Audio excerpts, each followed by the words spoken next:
saatnya kita kerja dari rumah, belajar dari rumah, ibadah di rumah.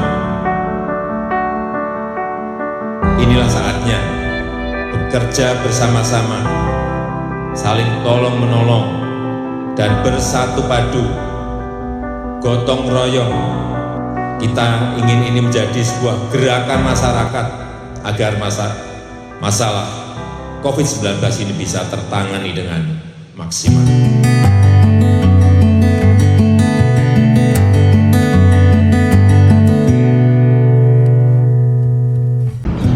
Assalamualaikum warahmatullahi wabarakatuh. Saya Nakoy dan Nakos Yusuf. Salam kesadaran Indonesia.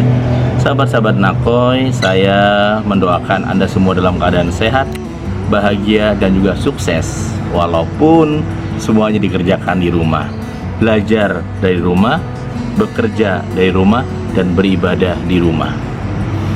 Walaupun ada juga yang beda pendapat soal beribadah di rumah, tapi saya sendiri mengikuti instruksi dari MUI beribadah di rumah. Sahabat-sahabat Nakoy, mengapa ini penting? Kenapa sekarang rumah menjadi sangat penting? Ada banyak pesan-pesan spiritual, pesan-pesan kesadaran yang harus kita miliki dalam rangka membangun peradaban ke depan untuk Indonesia yang lebih baik. Pertama, saya membahas tentang belajar dari rumah. Kita selama ini jarang menghidupkan atmosfer suasana di rumah.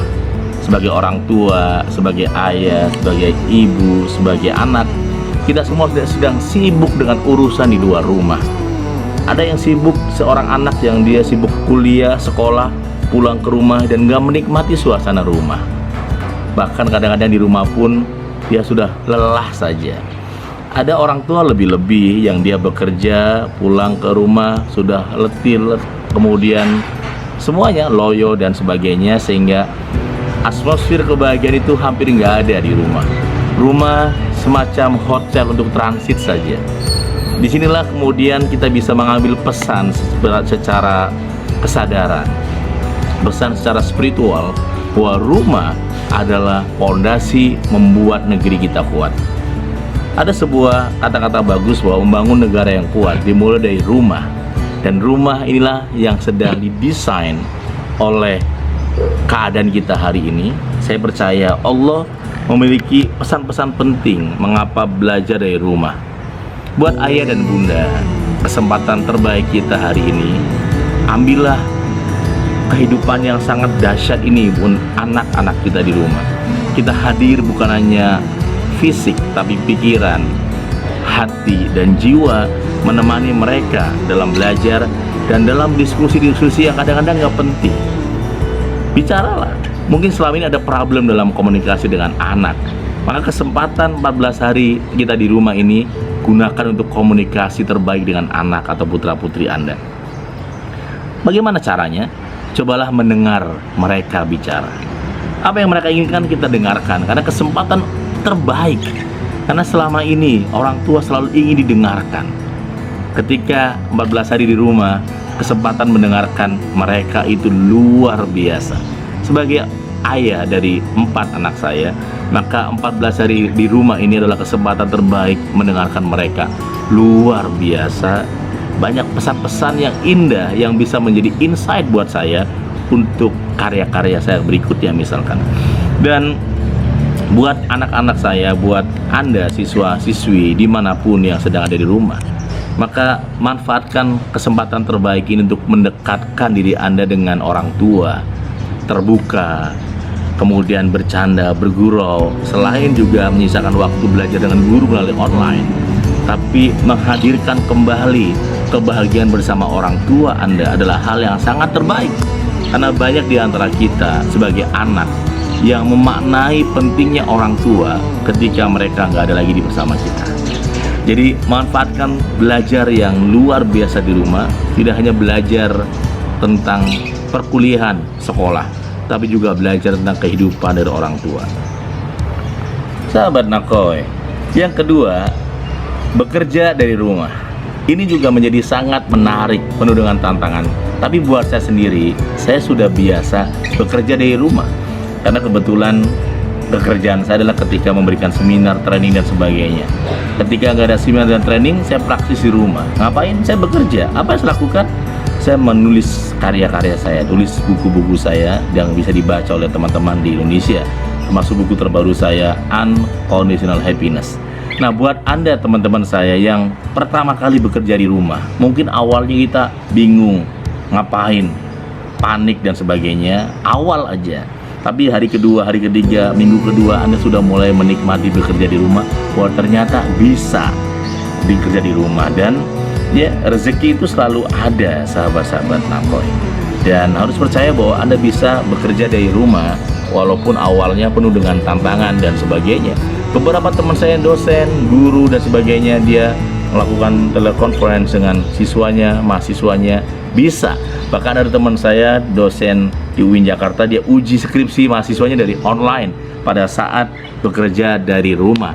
Memang kadang-kadang kita memanfaatkan teknologi ini harus mengalami keadaan yang terdesak seperti hari ini. Pada saat terdesak, keterbatasan, kita bisa gunakan teknologi, termasuk bekerja dari rumah. Ambil sisi positif aja, walaupun mungkin belum terbiasa. Yang ketiga adalah beribadah di rumah.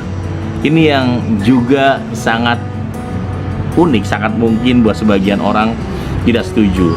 Tapi saya lebih percaya bahwa ada pesan penting harus kita taklukkan.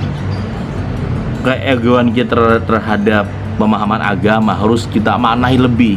Saya punya teman juga mengatakan bahwa nggak apa-apa kok, masa kita takut sama corona, masa virus masuk ke masjid, masa kita kalah oleh corona, masa nggak boleh jamaah, masa nggak boleh pengajian. Ya boleh aja, tapi jangan-jangan itu pemahaman singkat, pemahaman yang kecil. Karena informasi terakhir di Malaysia, virus begitu cepat ketika ada satu jamaah mengadakan sebuah perkumpulan dan menyebar kemana-mana virusnya. Juga di Filipina, di Korea, ketika ada peribadatan di gereja, menyebar kemana-mana akhirnya.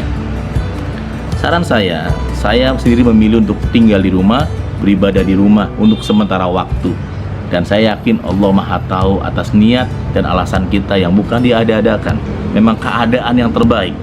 Kalau saya ingin mengajak Anda untuk melakukan sebuah lompatan besar. Seandainya Anda keluar, Anda menganggap diri Anda sehat, tidak terkena infeksi, dan Anda kemudian berjalan ke mall, kemudian Anda bertemu dengan seorang kakek di situ, nenek di situ, atau orang lebih tua daripada Anda, dan Anda pindah kemana lagi, ternyata karena Anda merasa sehat, tapi ternyata ada virus yang nempel dalam tubuh Anda, tapi karena imun Anda kuat, maka dia nggak bisa nembus Anda.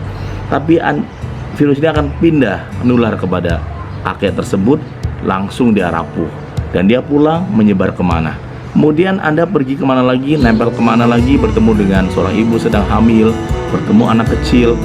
Mungkin satu hari Anda keluar, sudah menginfun virus itu lebih dari 10 orang. Pertanyaannya, perbuatan kita, apakah itu baik atau tidak? Atau Anda memilih diam di tempat, di rumah, dan kalaupun kita terinfeksi, walaupun kita mungkin sehat, maka selama masa inkubasi 14 hari tersebut, pelan-pelan akan membuat kita bahagia. Penyakit sehat kembali, ya. Kemudian yang sehat, kita bisa menularkan kebahagiaan kepada teman-teman kita di rumah dan sebagainya. Dan kemudian akan memutus mata rantai virus COVID-19 ini. Saya yakin nggak usah menunggu orang lain, tidak usah menunggu mereka. Mulai dari diri kita, diri saya, Anda, kita gunting virus corona ini dari diri kita sendiri. Kita tahan, kita nikmati suasana rumah, belajar di rumah, bekerja di rumah, dan beribadah di rumah. Dan saya yakin kalau sama-sama sepakat menahan dirinya masing-masing, virus corona ini akan mulai mengalami penurunan drastis di negeri yang kita cintai. Dan pada saat itulah, ini merupakan jihad terbesar kita di tahun 2020 ini, yang akan berdampak kepada masa depan anak-anak kita, cucu kita di tahun-tahun yang akan datang. Saya Nana Qasim Yusuf. Wassalamualaikum warahmatullahi wabarakatuh.